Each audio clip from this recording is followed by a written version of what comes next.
에레미야 29장 11절부터 14절까지 제가 봉독하겠습니다. 봉독합니다. 여호와의 말씀이니라.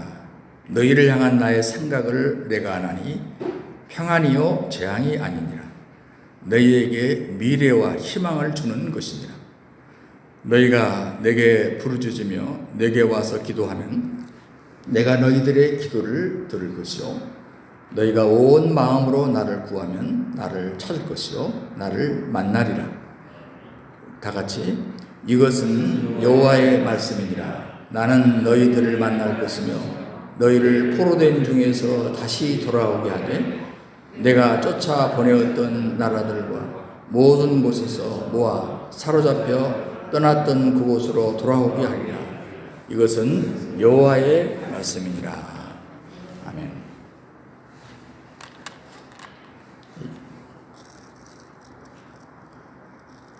오늘 이 본문의 배경은 그렇습니다.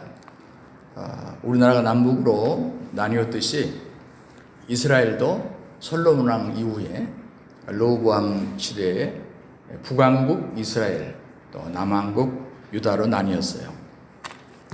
그러다가 북왕국 이스라엘이 예수님 나기 전 722년 아수르에게 멸망합니다. 그로부터 한 136년 후 예수님 나시기 전 586년 전에 역시 바벨론의 느부갓네살에게 망합니다. 왜 망하게 되었을까에 대해서 일반 역사가들은 대부분 당시에 대국이었던 아수르나 또 그 이후에 또 바뀐 바벨론이 워낙 대국이었기 때문에 주변국의 그 약한 나라들은 그냥 바로 합병이 됐다, 이런 식으로 소위 약소국들이 세력 팽창에 의해서 희생됐다, 이렇게 해석을 합니다. 그런데 유일하게 성경에서 그 멸망의 원인을 달리 얘기합니다. 그것은 이스라엘 백성들이 다른 민족과 달리 아브라함 이후에 선택한 백성이 되어서 그들로 인해서 언약 백성이 되고 그 언약 백성을 통해서 모든 만 백성들을, 만 인류를 구원하는 데 목적이 있었는데 하나님의 기대에 어긋나게 됐다는 것입니다. 그래서 하나님을 사랑하고 앞장서 섬겨야 될 이들이 오히려 우상 숭배하는 것까지 나가게 됐다. 하나님 가장 싫어하는 것이죠. 그래서 하나님의 많은 선지자들을 보냅니다. 그래서는 안 돼, 그래서는 안 돼, 돌아와라, 돌아와라. 그래도 듣지 않았어요. 종국에 가서는 아수르와 바벨론을 하나님께서 막대기, 몽둥이로 사용하셔서 이 나라에게 따끔한 벌을 주시는 것이죠. 사실 이 나라가 없어졌다고 할 수가 없어요. 왜냐하면 하나님이 없앨 생각은 없었거든요. 그냥 혼을 내신 거죠. 이때 오늘 본문에 나오는 소위 예레미야 선지자가 등장하고 있습니다. 이 예레미야는 짧게 예언 활동을 했던 사람이 아닙니다. 유다 왕국의 마지막 4대 왕에 걸쳐서 포로 전부터 포로 후까지 눈물을 흘리면서 선지자 활동을 했던, 소위 말하면 이스라엘 백성들에게 하나님 메시지를 전했던 귀한 선지자님이시죠. 물론 그 시대에 다른 선지자님들도 많이 있었습니다. 그런데 이런 상황 속에서 하나님께서 에레미야 선지자를 통해서 29장에 와서 무슨 메시지를 주냐면 당시에 이스라엘의 지도자들에게 바벨론 이미 끌려간 그 사람들에게 편지를 보내는 거예요. 그래서 1절에 그렇게 말씀해요. 선지자 에레미야가 예루살렘에서 이 같은 편지를 느부갓네살이 예루살렘에서 바벨론으로 끌고 간 포로 중 남아있는 장로들, 제사장들, 선지자들, 또 모든 백성에게 보냈다. 하나님이 주신 메시지를 편지 형태로 그들에게 보냈다는 얘기죠. 요약하면 이런 얘기예요. 너희들이 포로 생활이 금방 끝나지 않아. 그러니까 너희들이 그곳에서 그냥 내 집인 양, 이사 온 것인 양 집도 짓고 텃밭도 가꾸고 짐승들도 키우고 자녀들 결혼도 시키고 그냥 그곳에서 번성하고 살아라. 그럼 때가 되면 너희들을 너희 본국으로 돌아오게 할 거야. 이 메시지를 편지로 보냈다 그런 뜻입니다. 근데 이때 내가 좀 전에 말했습니다. 에레미야만 선지자가 아니었다고 그랬잖아요. 수많은 선지자가 있었는데 그 가운데 상당히 문제가 많은 선지자들도 꽤 있었나 봅니다. 일명 우리는 이런 선지자들을 앞에다가 수식어를 붙여요. 거짓 선지자라고 붙이죠. 그래서 여기에 대해서 8절에 뭐라고 경고하냐면 이 거짓 선지자들은 반대 얘기를 하는 거예요. 아니야. 저 바벨론 금방 망해. 우리 금방 돌아올 거야. 걱정 마. 조금만 참아. 이렇게 예언을 하는 거예요. 그러니까 에레미야가 8절에서 너희 중에 있는 선지자들에게와 점쟁이에게 미혹되지 말며 너희가 꾼 꿈도 거짓이요 믿지도 말라. 내가 그들을 보내지 아니하였어도 그들이 내 이름으로 거짓을 예언합니다. 여러분 참 신기하죠? 수많은 사람들, 에레미야를 중심한 몇 사람 빼놓고는 수많은 대부분의 선지자들이 에레미야의 내용과 반대되는 예언을 하는 거예요. 여기에 대해서 선지자는 경계합니다. 사실은 에레미야는 이것 때문에 핍박과 서름을 많이 당한 선지자 가운데 한 사람입니다. 여러분 사람은 자기가 듣고 싶은 것만 들어요. 여러분이 지금 이런 상황일 때 에레미야가 이런 예언을 하고 그리고 너희들 돌아오려면 멀었다 이런 예언을 한단 말이에요. 그리고 다른 선지자들이 아니야 한 달만 기다려 곧 돌아올 거야 이런 얘기를 했을 때 어디에 여러분의 귀가 쏠깃할 것 같아요? 내가 안 물어봐도 다 알아요. 여러분 주의하십시오. 우리가 내 귀에 좋아하는 말씀만이 하나님 말씀은 아니에요. 오히려 하나님 말씀이 내가 지금 가장 싫어하는 말씀을 할 수 있어요. 우리가 그러므로 이 마지막 시대에는 하나님의 은혜를 받는 것도 좋고 축복을 받는 것도 좋지만 나는 가장 중요한 은혜는 분별력, 변별력이라고 생각해요. 왜? 성경은 이미 마지막 시대로 가면 갈수록 거짓 진리가 더 판을 칠 것을 이미 말씀을 했기 때문이에요. 하나님은 낙심해하는 이스라엘 백성들에게 하나님의 생각을 말하는 거예요. 바로 오늘 본문입니다. 11절에 나 여호와가 말하노라 너희를 향한 나의 생각을 내가 알고 있다. 여러분 저는 이 말씀을 묵상하면서 그런 생각을 했어요. 그때 당시에 지금부터 한 2,500~600년 전에 선지자를 통해서 이스라엘 백성들에게 내 생각은 이것이거든. 그 생각이 2,500년이 흘렀으니까 바뀌었을까요? 저는 이 말씀을 보면서 어떤 생각을 제가 가졌냐면 지금도 하나님의 생각은 같을 거야. 왜냐하면 내가 변했지 하나님은 변할 수 없거든. 이스라엘 백성들이 하나님의 백성이라면 나도 하나님의 백성이고 이스라엘 백성이 택한 자녀라면 나도 하나님의 택한 자녀이기 때문에 하나님의 생각은 변하지 않을 것이다. 이걸 전제하면서 이 말씀을 묵상했어요. 오늘 본문에 세 가지 요약을 해주고 있어요. 첫째는 뭐냐면 재앙이 아니라 평안하기를 바라고 계신다. 우리를 향한 하나님의 생각. 두 번째, 미래를 향하여 소망 갖기를 바라고 계신다. 세 번째, 기도를 통해서 하나님과 소통하기를 바라고 계신다. 이 생각은 지금도 변할 수 없는 하나님의 생각이다 하는 것이에요. 자, 첫 번째, 재앙이 아니라 평안하기를 바라고 계신답니다. 자, 오늘 11절 상반절에 여호와의 말씀이니라 너희를 향한 나의 생각을, 자, 하나님의 생각이 뭡니까? 내가 합니다. 평안이요 재앙이 아니니라. 우리들이 보통 인사할 때 그러잖아요.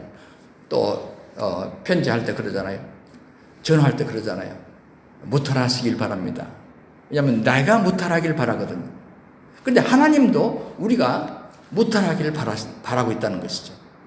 왜 제가 이 말을 드리냐면 제가 만난 상당히 많은 교우들이 그런 생각을 가져요. 꼭 하나님이 매를 이렇게 때리려고 들고 있는, 기회만 있으면 매를 때리려고 들고 있다가 실수만 하면 한 대씩 팍 쥐어 박는 이런 하나님으로 이해하는 분들이 꽤 많아요. 저는 이해는 가요. 왜냐하면 하도 많이 얻어맞았으니까 이해는 가요. 그러나 하나님의 마음도 그러냐 그 말이에요. 여러분 유대 백성들도 지금 하나님이 재앙을 내리신 하나님을 이해했다고 생각해요. 왜냐하면 충분히 그들이 그때 현지를 바라볼 때 그래요. 예루살렘 성벽이 무너졌죠. 뭐 그것까지 좋아. 전쟁하면 성벽이 무너지니까. 그런데 그들이 가장 이해할 수 없었던 게 뭘까요? 마치 옛날 사울왕 때 어떻게 법궤가 이방인들에게 손에 넘어가느냐, 이거 이해할 수 없었거든. 그런데 똑같아요.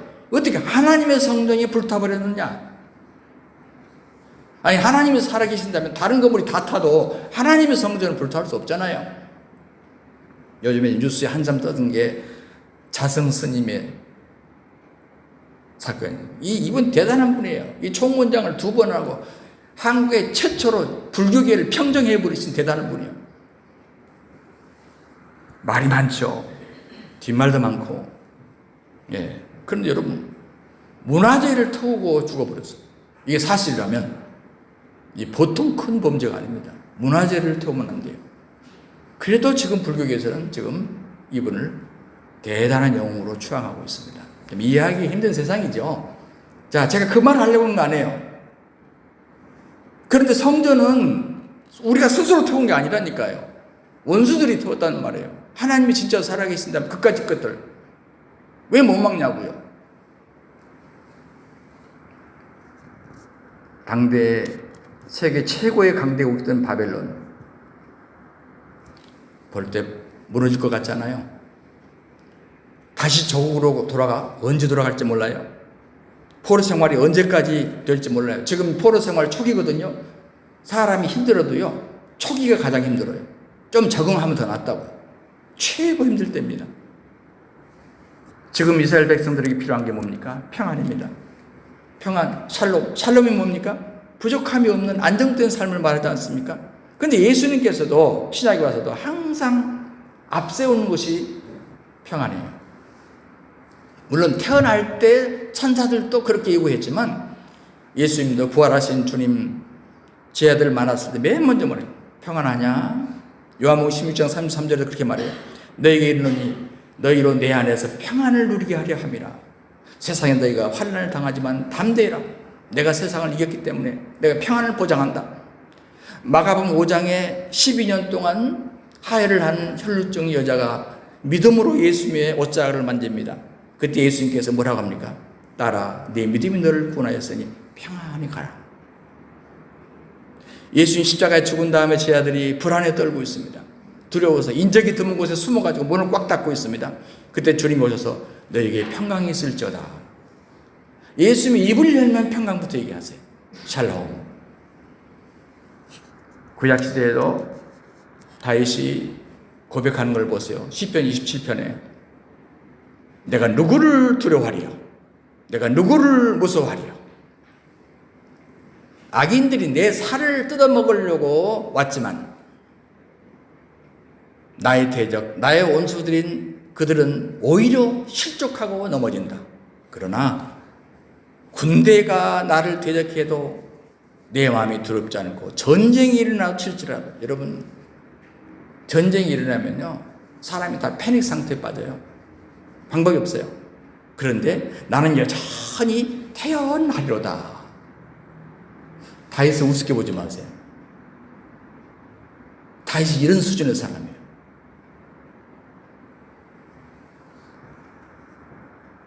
여러분, 이런 평안이 어떻게 가능할까요? 우리가 심신단련을 수많은 사람이 하더라고요. 그냥 평안을 얻기 위해서 하는 거거든요. 아마 어느 정도까지 달성하려고 봐요. 환경을 바꿔보고 조성합니다. 다 평안을 위해서 그래요. 그러나 여러분, 그 환경은 바뀌게 돼 있거든요. 환경이 바뀌면 어쩝니까? 또 다 무너져요. 그럼 또 환경을 바꿔봐요. 또 환경은 바뀌어요. 그러나 예수님이 주신 평안은 그런 평안이 아니에요. 주님 뭐라고 했습니까? 요한복음 14장 27절에 평안을 너희에게 끼치노니 나의 평안을 너희에게 주라. 내가 너희에게 주는 평안은 세상이 주는 것 같지 않다. 여기 보면 예수님께서 평안을 주되 세상에서 생각하는, 세상이 중요하게 하는 그 평안이 아니라고. 종류 자체가 다르다고. 뿌리 자체가 다르다고. 이렇게 주님은 말씀하셨습니다. 그런데 지금 이스라엘 백성들이 재앙을 당하고 있잖아요. 하나님은, 우리가 믿는 하나님은 평안의 하나님이라는데 지금 현재 현실적으로 본인들은 지금 재앙 속에 있잖아요. 전쟁이라서 포로로 끌려간 것보다 더 큰 재앙이 어디 있겠습니까? 여기서 우리는 중요한 걸 배워야 합니다. 하나님께서 그 백성들을 사랑의 징계로 내리시는 겁니다. 없애버리는 게 목표가 아니에요. 당시 왜 이스라엘 백성들이 평안 대신 재앙이 임하고 있을까요? 그들의 죄악 때문이라고 성경은 밝힙니다.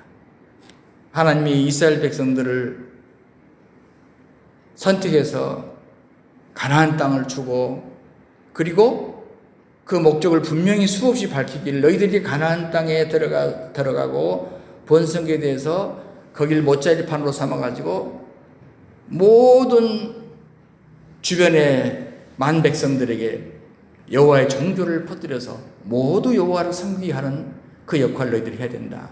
이게 이제 그들의 사명이었어요. 그런데 이스라엘 백성들은 시간이 갈수록 이 사명을 망각합니다. 부르심의 은혜를 잊어버립니다. 그리고 더 나아가서는 기가 막힌 건 하나님이 가장 싫어하는 걸 골라서 하는 거예요. 그래서 하나님은 바벨론이라고 하는 채찍을 통해서 그들을 치게 하셨습니다. 여러분, 죄라고 하는 것은 무섭습니다. 왜냐하면 이스라엘 백성들에게 그토록 하나님이 바랬고 자신들이 바랬던 그 평안을 뺏어버리기 때문에 오늘 살아가는 우리 인생들에게 죄가 참된 평안을 뺏어버린다 하는 사실을 별로 그렇게 심각하게 생각하지 않아요. 믿으려고 하지 않아요. 하나님은 왜 예수님을 보내셨습니까? 예수님을 이 땅에 보내는 것은 평화의 왕으로 보내셨어요. 이 땅에 와서 보내신 것은 뭡니까? 그냥 줄 수가 없거든. 평화는 그냥 줄 수가 없다고. 죄의 문제 때문에 안 돼요. 그래서 죄의 문제를 해결해 주시려고 오셨고, 궁극적으로 죄의 해결의 문제가 마지막 궁극적인 목표가 아니에요. 평안을 주기 위해서는 죄의 문제 해결해야 되기 때문에 주님 십자가로 우리의 빼앗겼던 평안을 주시려고 이 땅에 오신 것입니다. 이제 12월이 되니 벌써 우리는 성탄을 생각하지 않을 수가 없습니다. 그러므로 예수님을 통해서 죄사함 받은 그 심령에 하나님은 하늘로부터 내려온 참된 평안을 얻게 하십니다. 세상의 모든 걸 다 가졌어도 평안이 없으면 그건 축복이 아니에요. 두 번째, 주님의 마음이 뭘까? 주님의 생각은 미래를 향하여 소망하기를 바라고 있습니다. 자, 11절, 너희를 향한 나의 생각을 내가 하나니 너희에게 미래와 희망을 주는 것이니라, 이렇게 말씀합니다. 여러분, 70년이라는 세월을 바벨론 포로 생활한 유다 백성들을 과연 우리에게 미래가 있는가? 바벨론은 강대국이요, 이스라엘은 옆에 낄 수도 없어. 비교 자체가 안 돼. 군사력도 없어. 그렇다고 경제력이 있는 것도 아니요. 여러분, 자기의 힘으로는 한 가닥의 희망도 소망도 가질 수가 없었습니다. 이들에게 절대적이 필요한 것은 소망이었지만 현실적으로는 소망을 가질 수가 없었어요. 여러분, 조난당한 선원들에게 가장 큰 희망은 뭘까요? 저기 앞에서 등대 불빛만 보여도 그때부터 살맛이 날 거 아닙니까? 우리나라가 한일 합병으로 국권을 빼앗겼을 때 탄식했습니다. 근데 이 일본의 박해가 언제까지인지 알 수가 없잖아요. 그러니까 시간이 갈수록 독립의 가능성이 약해진다는 걸 압니다. 그러니까 수많은 지식인들조차도 하나, 둘, 일명 친일파로 넘어갑니다. 만약 36년 후에 반드시 해방된다, 연합군이 우리를 해방시켜 줄 거야 라는 걸 알았다면 절대 친일파 될 사람은 많지 않아요. 희망이 없었어요. 그때 당시에 현실적으로. 한경직 목사님께서 본인이 신사참배를 했다고 고백을 하시는데 그 얘기를 들으니까 그러는 거예요. 이분이 자기가 신사참배를 하고 싶어서 했겠습니까? 지금 이 상태로 가면 한국 기독교가 완전히 말살이 된단 말이에요. 신사참배라도 해야 그나마 저 한국 기독교가 살겠다라고 생각하셨대요. 왜 희망이 없으니까요. 그나마. 내가 이 신사사배가 잘 됐다고 여러분 말하는 게 아니에요. 그러나 내가 이해가 가요. 당시 지도자들이 희망이 없으니까 어쩔 수 없이 그렇게라도 해도 혹시 한국 교회가 명목은 이어갈 수 있지 않을까라고 생각했다는 거 아닙니까? 여러분, 희망은 우리의 미래와 관련되어 있거든요. 하나님은 언제나 예루살렘으로 돌아가게 될지 모르는 그 암담한 현실 속에 사는 그들에게 희망을 주십니다. 아직 상황이 바뀐 게 없어요. 여전히 포로입니다. 하지만 하나님은 미래에 대한 희망을 주기를 원하셨어요. 그래서 오늘 이 11절을 공동 번역에는 이렇게 번역합니다. 나는 너희에게 나쁘게 하여 주지 않고 잘하여 주려고 뜻을 세웠다.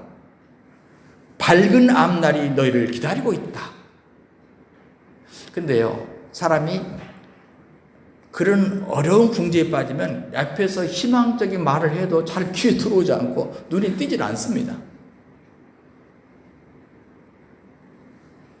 여러분, 이 세상에서 가장 불행한 사람은 뭘까요? 아직 희망이 남아있으면 불행한 사람 아니에요. 그 사람은 아직은 불행한 사람 아닙니다. 희망마저 사라질 때 그 사람은 방법이 없어요. 스코틀랜드의 청교도 가정에서 태어난 분이죠. 토마스 칼라일. 에딘버러에서 수학을 공부하고 신학도 공부했다 합니다.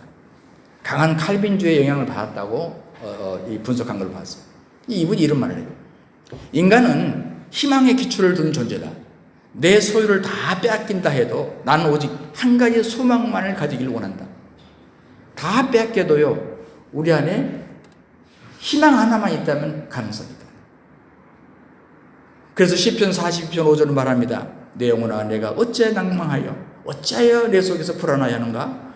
너는 하나님을 바라라. 사람이 음식 없어도 40일 살아요. 물만 있으면. 물이 없어도 4일은 살아요. 공기가 없어도 5분, 4분은 살아요. 그러나 희망이 없으면 4초밖에 못 산답니다. 희망은 사람을 살도록 해주는 원동력입니다. 소망을 가진 사람은 어떤 고통스러운 역경을 당해도 오히려 자기도 살고 남에게도 용기를 주지 않습니까? 독일의 나치가 유대인들을 잡아다가 수용소에 가둘 때 수많은 사람을 떼쓰시려고 합니다. 이때 빅터 프랭클이라는 사람도 잡혔어요. 우리가 오스트리아의 프로기드 융의 복음과는 심리학자를 빅터 프랭클로 얘기합니다. 그런데 이분이 이제 심리 전문가 입장에서 같이 갇혔어도, 물론 이 사람도 유태인 출신입니다. 갇혔어도 가만히 보니까 어떤 사람은 오래 살고 어떤 사람은 빨리 죽더라는 거죠. 보니까 마음의 희망을 포기한 사람들은 몸이 막 빨리 약해지니까 그 사람들은 빨리빨리 가스실로 끌고 가더랍니다. 근데 아직도 건강을 유지하는 사람들이 있다는 거예요. 그렇게 못 먹고 살면서도, 노동하면서도. 보니까 끝까지 희망을 가진 사람들이 나중에 결국 이 사람들은 살아나더라는 거지. 그래서 이분도 희망을 가졌대요. 어떤 희망을 가졌냐면 이 나치 수용소 안에서 있는 이 무서운 일들, 고문과 무서운 형벌, 학대, 나는 반드시 살아서 이 감옥의 처참한 실상을 만천하에 알리고 말겠다라는 희망을 가졌대요. 살아났습니다. 저는 이분 책을 읽을 때마다 참 감동을 받습니다. 아, 희망의 철학. 제가 학창 시절에 너무 희망이 없고 소망이 없으니까 시연을 가했던 국어 선생님이 나한테 빅터 프랭클의 책하고 로만 비즈니스 필의 책을 나한테 사주시더라고. 내가 미래가 아무것도 안 보이고 너무 실망 속에 사는 것 같으니까 제가 그런 책을 통해서 소생하게 되었습니다. 사랑하는 여러분, 시편 119편 49절에 주의 종에게 하신 말씀을 기억하소서. 주께서 내게 소망을 가지게 하셨나이다. 마귀는요, 희망을 빼앗아서 종교하는 사람을 죽입니다. 여러분, 우울증 환자 되지 마십시오. 우울증은 반드시 가만 놔두면 심해지면 자살로 갑니다. 우울증은 자살로 가게 돼 있어요. 그런데 사실 우울증이 사람을 자살로 가게 하는 게 아니에요. 우울증을 가진 사람은 공통적인 것이 있어요. 희망이 없어요. 여러분, 희망을 갖게 되면요, 우울증에서 벗어납니다. 내가 많은 사람을 봤어요. 엊그제 어떤 분이 수원을 찾아왔어요. 목사님,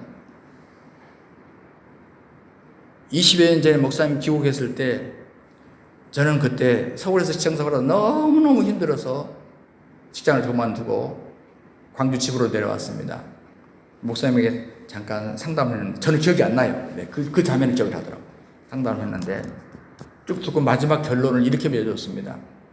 자매, 첫째, 무조건 사람들을 만나라. 두 번째, 무조건 햇빛을 쬐라 그랬대요. 그런 사이가 알고 봤더니 심한 우울증이었다는 거예요. 그래서 벗어나서 너무 기쁨의 생활을 하게 돼서 또 자기 대학 동창이 심한 어려움 속에 있어서 데리고 왔더라고, 서울에. 안 목사님 꼭 만나라. 여러분, 제가 뭘 다른 걸 가르칠 수 있겠어요? 이것뿐이에요. 왜냐하면 유럽에서 제가 너무나 많은 우울증 환자들을 봤거든요. 늘 부슬부슬 비가 오니까 어둡고 그래서 그런가 봐요. 그런데 간단하더라고. 우울증의 해결은 제일 쉽더라고, 내가 볼 때. 여기서부터 터치하고 희망만 주면 스스로 벗어나요. 그렇습니다. 마귀는 계속 포기하라고 하고 꿈을 접으라고 그러고 끝장이라고 그래요. 여러분, 사람은요, 어떤 생각을 마음에 간직하냐에 따라서 표정도 달라지고 가치관도 달라지고 또 보기에도 맥이 빠져 보이게 하고 어떤 사람은 희망을 주는 일을 합니다. 제가 한 두세 주 된 것 같은데요. 어떤 여기 이렇게 화장실에 잠깐 들렸는데 저쪽 여자 화장실에서 막 한 아주머니가 막 툴툴거리면서 이렇게 오더라고. 보니까 청소하시는 분이에요. 여자 화장실 청소원이 끝내는 거예요. 남자 화장실로 와. 여러분, 남자 화장실도 여자가 청소합니다. 예, 오시는 거예요. 근데 막 계속 툴툴거리는 거예요. 옆에서 민망하더라고. 물론 내가 화장실 오래 있을 일은 아니지만은 참 민망해서. 속으로 그래서, 야, 저렇게 힘든 일 같으면 직업을 바꾸시지. 내 속으로 그런 생각을 했어요. 그런데 그 다음 주였어요, 정확하게. 내가 다른 역을 갔는데, 다른 역 역시 제가 화장실을 꼭 다닙니다. 그런데 저쪽에서 트로트 노래를 부르는 아줌마가 있어요. 그 들려요.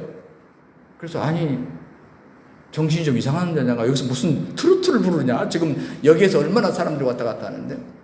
근데 남자 화장실을 이렇게 들어온 거예요. 여자 목소리인데. 보니까 청소하는 아줌마예요. 그 노래를 부르면서 내 나이가 어때서 그러면서 크게 부르면서 오시는 거야. 청소 도구를 갖고. 그래서 내가 너무 신기했어요. 왜냐면 지난주에 내가 이런 사람을 봤는데 반대의 사람을 본 거예요. 그래서 일부러 내가 다가가서 아줌마 뭐가 그렇게 좋으세요? 내가 일부러 물어봤습니다. 그랬더니 멋있잖아요. 살만하잖아요. 여기에서 화장실 청소하는 아줌마인데 생각 차이예요. 생각의 차이. 그래서 내가 야, 저 아주머니가 목사보다 낫다 속으로 생각을 했어. 주변 사람까지 즐겁게 만드는 거예요. 야, 그렇습니다. 하나님은 우리들 한 분 한 분들 한 사람 한 사람 미래와 희망을 주는 것이 하나님의 생각이라고 우리에게 말씀했어요. 여러분, 요즘 다초점 렌즈를 많이 쓰시죠? 아마 제가도 그런 건 줄 알고 있어요. 멀리도 볼 수 있고 가까이도 볼 수 있고. 우리가 마음의 안경도 저 중요하거든요. 멀리를 바라볼 수 있는 이 안경은 써야 돼요. 그리고 멀리를 못 보게 하는 마음의 안경은 빨리 그거 버리세요. 그거 재활용 가치도 없어. 애끼지 마세요, 그런 거. 사도 바울은 애초부터 하나님을 아예 부르기를 어떤 하나님이라고 부르냐면 소망의 하나님이라고 불러요. 자, 로마서 15장 13절에 소망의 하나님이 모든 기쁨과 평강을 믿음 안에서 너에게 충만하게 하사 성령의 능력으로 소망이 넘치게 하시기를 원하노라. 아, 소망이 하나님이니까 그 하나님을 만나고 하나님 믿는 사람은 다 소망이 넘치게 되겠죠. 소망이 하나님이니까. 왜 그랬을까요? 예, 그 예수 그리스도를 통해서 소망을 품게 하셨기 때문에, 구원의 소망, 영생의 소망, 천국의 소망을 품게 하셨기 때문에. 여러분, 현대를 가르쳐서 불확실성의 시대라고 말하잖아요. 어찌 될지 모르는 시대라 그 말이죠. 여러분, 세상 사람들은 이걸 아주 습관적으로 써요. 공감한다는 말이겠죠. 그럼 여러분, 이런 말 쓸 필요 없어요. 세상의 눈으로 볼 때는 불확실성의 시대지만 우리 믿음의 사람의 눈으로는요, 확실한 시대입니다. 하나님 우리에게 확실한 걸 주신다고 약속하셨어요. 우리 미래에 희망을 주신 분이시죠. 세상 모든 걸 다 가졌어도 희망이 없다면 그 사람은 축복이 아니에요. 세 번째, 하나님의 생각을 우리에게 말했습니다. 기도를 통해서 소통하기를 바라고 계신다는 거예요. 한 일간지 통계 자료를 보니까 한 423명 정확하게 이렇게 설문 면접을 했더라고요. 근데 이제 가출한 청소년이에요. 왜 가출했는가를 통계를 낸 걸 제가 봤는데 제 기대하고 너무 달랐어요. 부모님 이혼이나 재혼 같은 이런 가정 형편 때문에 소위 가정 해체에서 오는 충격 때문에 아이들이 많이 가출한다고 저는 봤어요. 평상시에. 근데 통계를 보니까요. 그렇게 해서 가출한 애들은 6.5%밖에 안 해요. 그러면 대부분 가출한 애들을 전문가가 만나서 분석해 보니까 하나같이 가족과의 소통이 안 돼서 소통. 아무리 가정이 어려워도요. 그 부모나 엄마나 아빠가 누군가가 소통이 되면 얘는 집 안 떠나요. 가출 안 해요. 그런데 뭐예요? 아무리 조건이 좋아도 부모하고 소통이 안 된 애들이 떠나더래요. 아직 철이 없으니까 물론 그렇지만. 소통의 중요성. 여러분, 하나님과 사람과의 관계도 소통의 부재가 있어요. 바로 오늘 본문이 그 말이에요. 너희가 온 마음으로 나를 구하면 나를 찾을 것이고 나를 만날 것이다. 왜 만날 것이다 했을까요? 지금까지? 지금 하나님과 관계가 소홀해 있기 때문에 만날 것이라는 말을 한 거예요. 이미 만나고 있다면 이 말을 왜 합니까? 모든 곤충, 동물, 사람 다 마찬가지입니다. 촉각, 후각, 시각, 청각 소통하잖아요. 그런데 귀뚜라미 같은 경우는 청각의 대표적인 곤충이래요. 귀뚜라미 아시죠? 날개를 비벼가지고 소리를 내는데요. 어떤 귀뚜라미는 하루에 무려 11시간을 비벼댄대요. 그럼 여러분, 그 조그마한 곤충이요. 그걸 비벼대는데 에너지가 얼마나 필요한지 아시겠어요? 짐작이 가세요? 뭐 하려고 그렇게 소리를 내냐 했더니 여친 만나려고 그런대요. 나 좀 사귀자. 그걸 몸부림을 치면서 11시간을 비벼댄대요. 내가 좀 비유는 좀 그렇습니다만은 여러분, 소통 때문에 우리는 하나님과의 소통을 위해서 얼마나 몸부림을 칩니까? 수많은 사람 기도해요. 여러분, 기도는 독백이 아닙니다.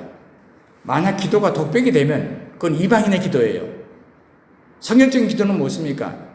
하나님의 임재를 느끼고 하나님과 나누는 대화입니다. 그래서 기도는 내 마음의 아픔, 고통을 반드시 듣는 주님이 계신다는 것을 전제해요. 그래서 소통하는 거거든요.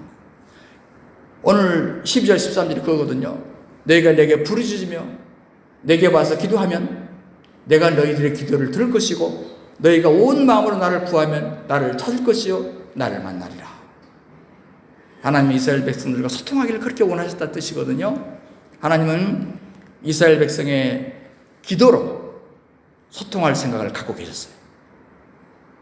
이스라엘 백성들이 그 신앙의 정체성을 지켜가고 그 역경을 극복할 수 있는 길이 뭐냐? 결국 나하고 소통하는 길밖에 없는데 그 길은 어떤 도구를 사용했느냐? 기도라는 도구를 사용하는 것이다. 이 얘기거든요. 여러분, 기도를 하는데도 하나님과의 소통이 미비된 기도를 할 수 있어요. 온 마음으로 나를 구하면 찾는다. 그 말은 뭔 말이에요? 그냥 찾아지는 게 아니래요. 그냥 만나지는 게 아니래요. 온 마음으로라는 말이 여러분 좀 주목하시기 바라요. 조영기 목사님 어떤 글을 보니까 물론 기도에 관한 글은 아니었습니다만은 제가 생각이 됐어요. 하나님과의 불통일 때 이분도 젊은 시절에 실패담을 얘기했어요. 실패담. 내가 그대로 베꼈습니다. 저는 목회 초년에 성령님의 음성을 거역해서 고생을 많이 했습니다. 지금 조영기 목사님 고백이에요. 성령님께서는 제가 목회자로서의 목회에만 전념하기를 원하셨지만 저는 부흥사가 되고 싶었습니다. 그래서 빌리그리암과 같은 부흥사가 되겠다며 부흥회를 인도했지만 가는 곳마다 부흥회는 실패했습니다. 그러나 목회만 하면 하나님께서 복을 주셔서 많은 사람들이 구원을 받고 치료를 받는 등 하나님의 역사가 강하게 나타났습니다. 이와 같이 목회를 하면서도 성령의 인도를 받지 못하면 고생한 일이 많습니다. 이렇게 얘기했어요. 자, 여러분, 조영기 목사님 얼마나 기도 많이 하신 분이에요. 그런데 왜 젊은 시절에 이 실패담을 지금 후배 목사님들 얘기하고 있냐면요. 상당히 많은 성도들이 내가 얼마나 기도를 했는데 왜 응답하지 안 하시는가 많이 불평이 많더라고요. 저는 그런 얘기 많이 들었어요. 목사님, 내가 기도를 몇 시간씩 한 줄 아세요? 내가 이 기도를 지금 몇 개월째 한 줄 아세요? 응답이 없대요. 왜 그럴까요? 기도를 안 한 것이 아니었겠죠. 기도를 하셨는데 하나님과의 소통은 안 된 겁니다. 기도는 하셨는데 하나님과 소통은 안 된 거예요. 이럴 수 있습니까? 예. 우리가 항상 성령님의 인도함을 따르는 소통의 기도가 아니면 응답이 100% 안 됩니다. 제가 오늘 여러분에게 교통이라는 단어를 쓰고 있지 않습니다. 소통이라는 단어를 쓰고 있어요. 의도적입니다. 여러분, 우리가 기도 중에 발견되는 것이 있어요. 한참 기도하다 보면은 무엇이 발견됩니까? 진짜 하나님과 소통하면서 기도하다 보면요, 하나님을 아는 게 아니고요, 내가 보여요. 어떤 부분, 내 불순종의 부분이 보여요. 그럼 불순종의 부분이 보이면 우리는 적어도 양심 있는 그리스도인이기 때문에 회개하게 돼요. 우리가 범죄하거나 불순종을 감추고 있으면 하나님께 교통이 끊어지거든요. 소통이 안 돼요. 근데 기도하면 할수록 나 자신이 보이고, 그러면 내 주장을 빼내서 버리고 내 욕심이 줄어지고, 그리고 하나님이 원하는 순종의 단계로 나갈 수 있거든요. 그럼 응답입니다. 어떤 사람 그런 말을 해요. 하나님은 우리 마음까지도 다 아신다는데 굳이 하나님께 기도할 필요가 있나요? 또 어떤 분은요, 기도해도 다 하시는 분이고 우리가 조용히 기도하면 되지 뭐 그렇게 크게 부르짖으면서 기도할 필요가 있나요? 그래서 기도 무용론에 빠지는 거예요. 하나님이 다 아시니까 주실 거예요. 기도 무용론이요. 내가 기도할 필요 없다. 그래서 제가 발견한 게 뭐냐면, 지금 에레미야와 같은 시대에 또 활동했던 대선지자가 있어요. 대선지자라는 말은 뭐 큰 선지자는 뜻이 아니라 이 선지서 가운데서 좀 장수가 많은 그 장을 한 사람을 우리가 대선지, 그러면 장수가 적은 성경책에 있는 소선지 그래요. 근데 에스겔이라는 사람이 있었어요. 아시죠? 자, 에레미야는 주로 유다 본국에서 주로 예언을 했어요.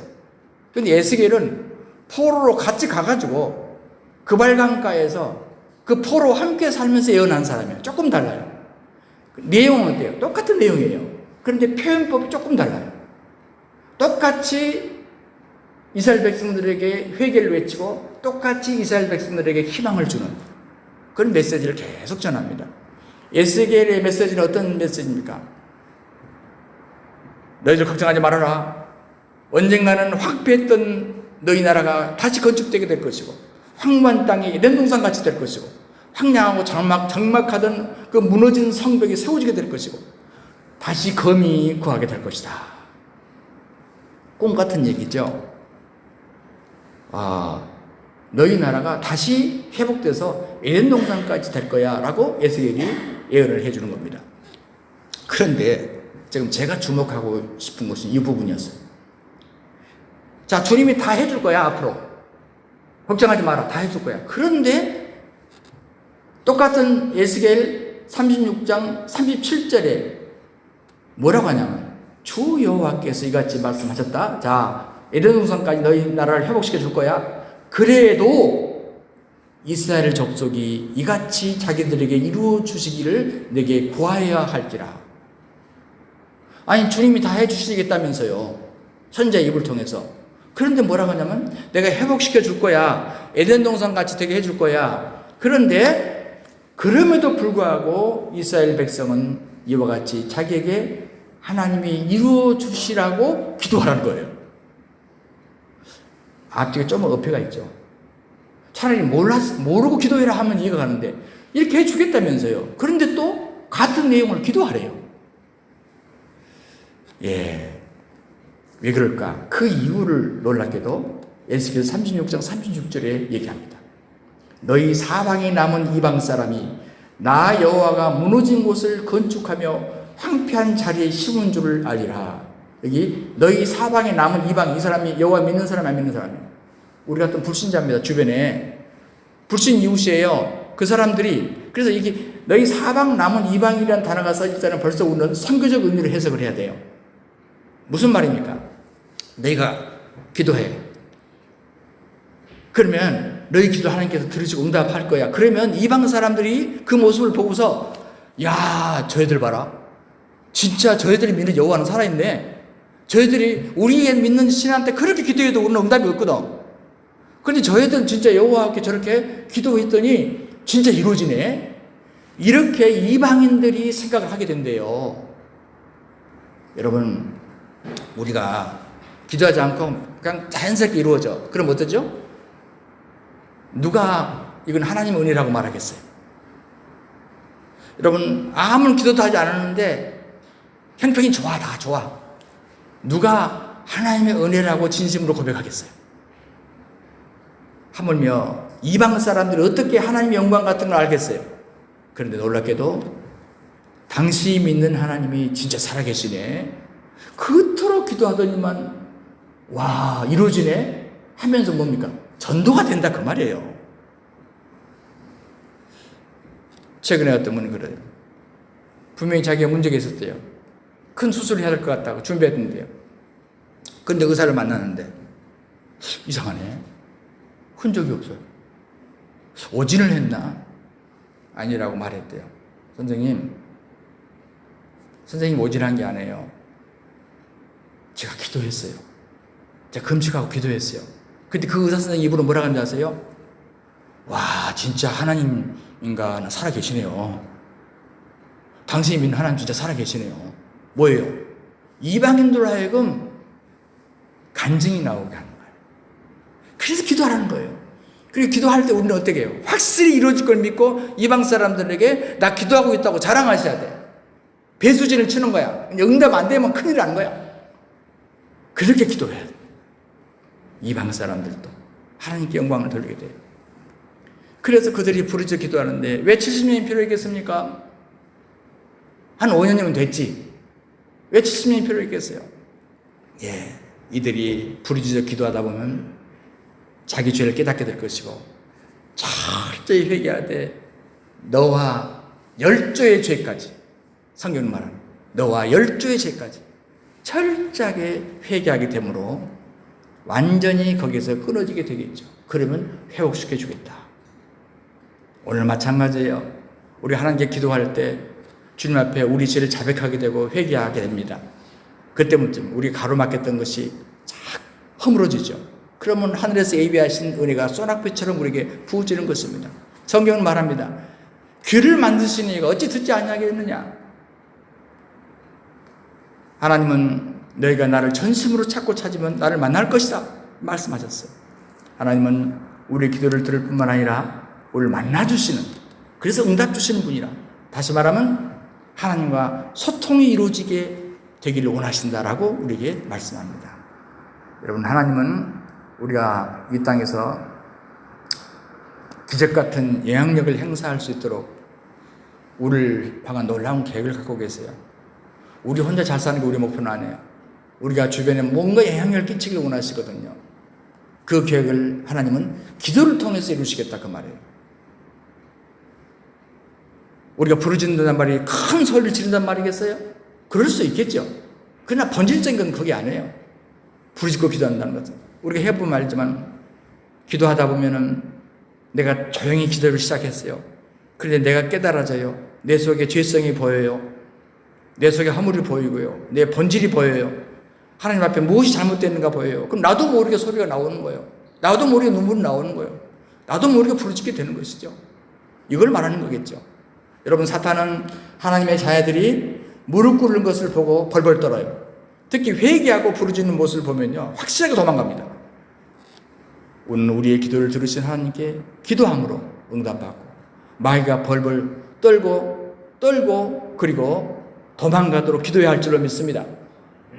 마지막 결론입니다. 다니엘서에 보면 여러분, 다니엘의 기도 응답이 나오잖아요. 10장 12절에 그렇게 말해요. 스스로 겸비케 하기로 결심하던 첫날부터 내 말이 들은 바 되었으므로. 언제 내 기도가 하나님 앞에 들으시냐고 나와요. 다니엘이 21일 동안 기도했어요. 그런데 하나님이 들으신 것은 21일 후에 들은 게 아니에요.